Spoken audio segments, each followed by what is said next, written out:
تو چونکہ اب ایک اسلامک آپ سمجھ لیں نظام بن چکا ہے، اسٹیٹ آ چکی ہے، تو اس میں جو خدائی قوانین ہیں ان کے اطلاق کی باری آ چکی ہے، تو چور کی سزا بتائی جا رہی ہے۔ اب یہ ایک بہت کرٹیکل ایشو ہے چوری والا، کیونکہ پوری انسانیت دو چیزوں پہ کھڑی ہے، احترام جان اور احترام مال۔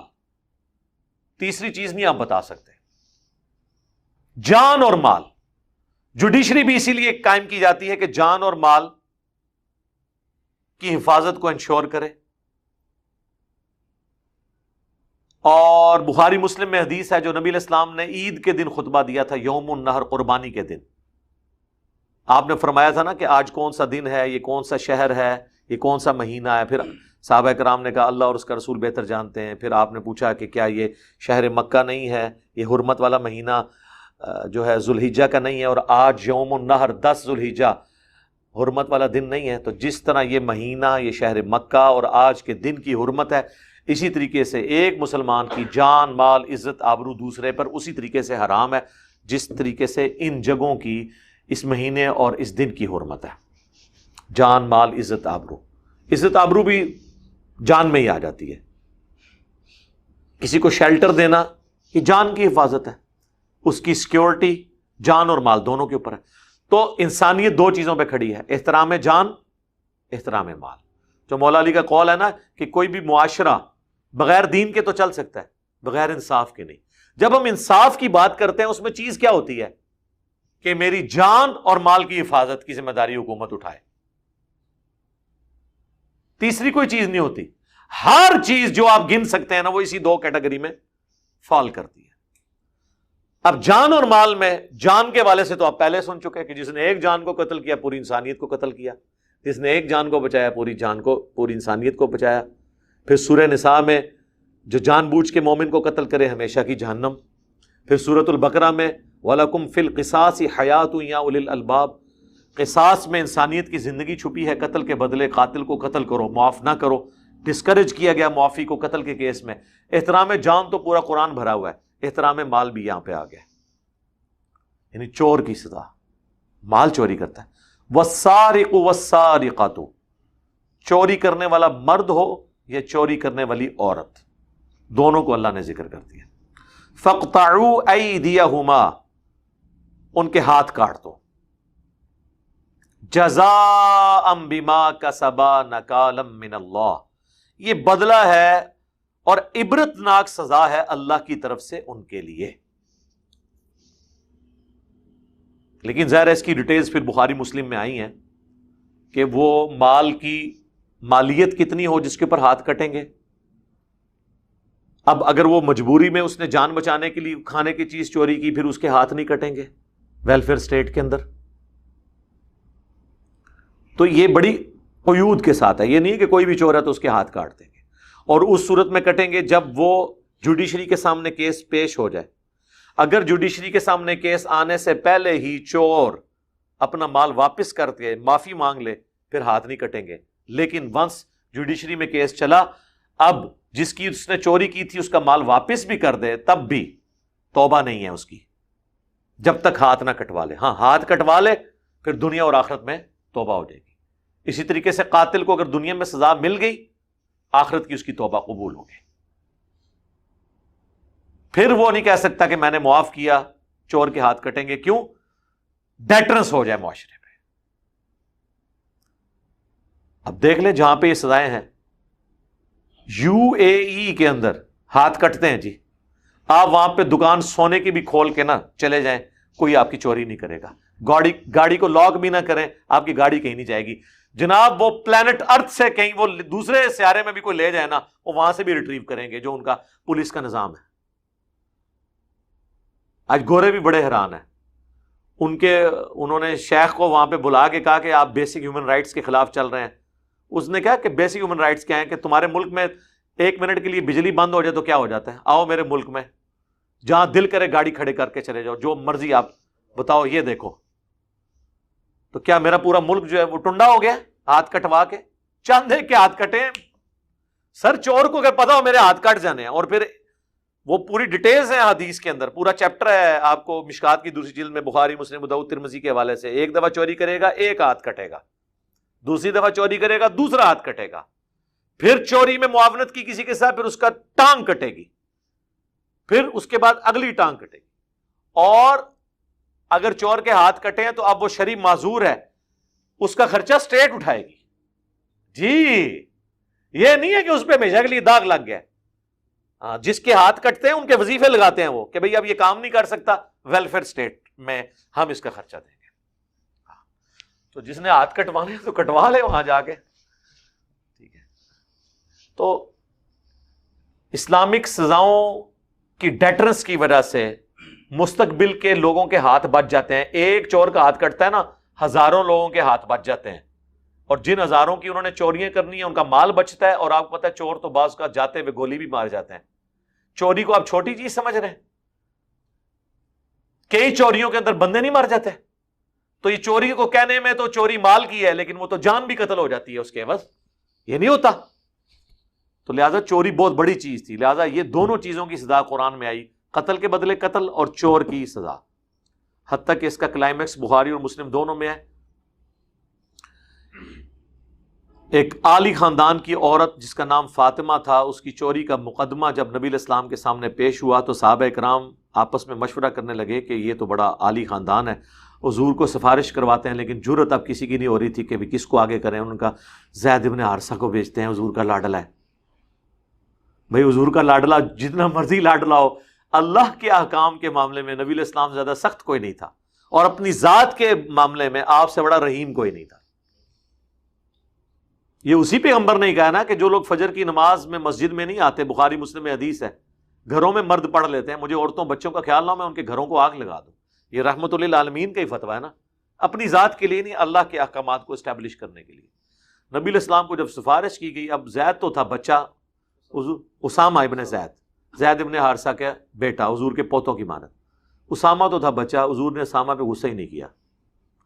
آپ نے کہا جو بھیجنے والے ہیں نا میں ان کو، آپ نے نماز کے بعد کہا کہ ممبر لگاؤ مسجد میں، سب کو اکٹھا کیا. آپ نے فرمایا تم مجھے اللہ کے احکامات کے معاملے میں سفارش کر رہے ہو، تم سے اگلی قومیں اسی لیے برباد ہوئی، ان کے اشرافیہ کے لیے اور قوانین اور عام لوگوں کے لیے اور ہوتے تھے. اللہ کی قسم اگر میری بیٹی فاطمہ بھی چوری کرتی میں اس کے ہاتھ بھی کٹوا دیتا.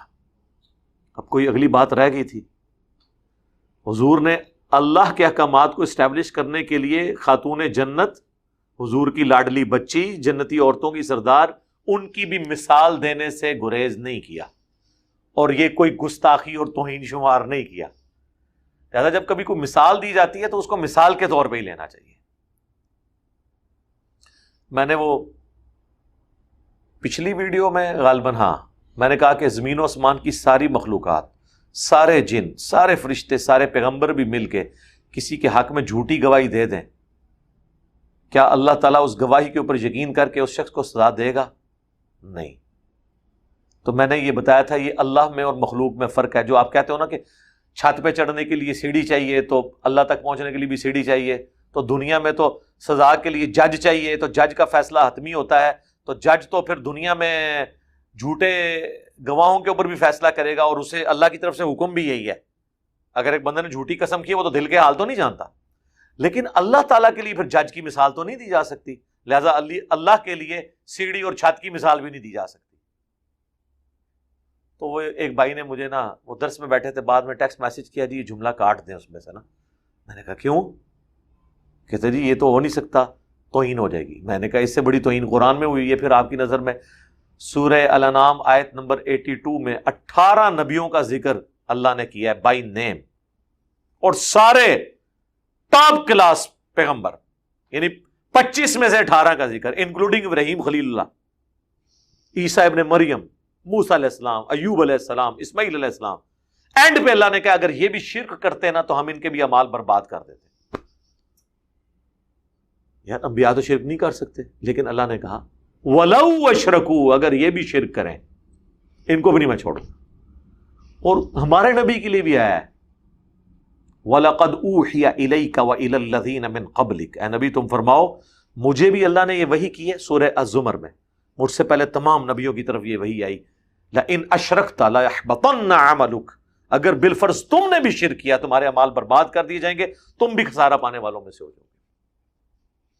امام الموحدین کو کہا جا رہا ہے اگر آپ نے بھی شرک کیا، کس لیے؟